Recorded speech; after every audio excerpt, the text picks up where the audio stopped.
Ang gusto nito, healthy tayo lahat. Tutulong at tutulong tayo. Yun ang tama, yun ang sabi ng Diyos.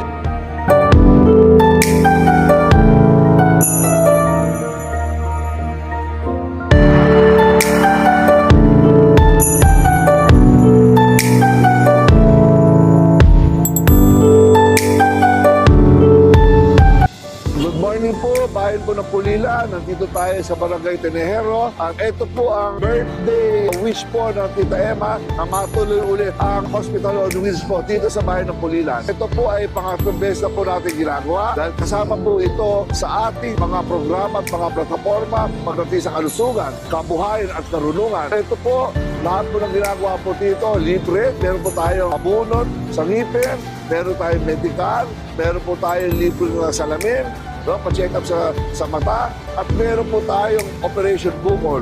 Lahat po ng opera pagdating sa Bukol, nagagawa po dito, mga papatanggal ng mga warts, cyst, luslos, kahit anong problema po sa katawan po natin. At syempre, meron po tayo kasalukuyang ino-operahan ngayon, pingot po sa mga bata. Meron na po tayong kasalukuyang ino-operahan. Ito po ginagawa po natin para tuloy-tuloy po ang pag-asenso po para sa bayan ng Pilipinas.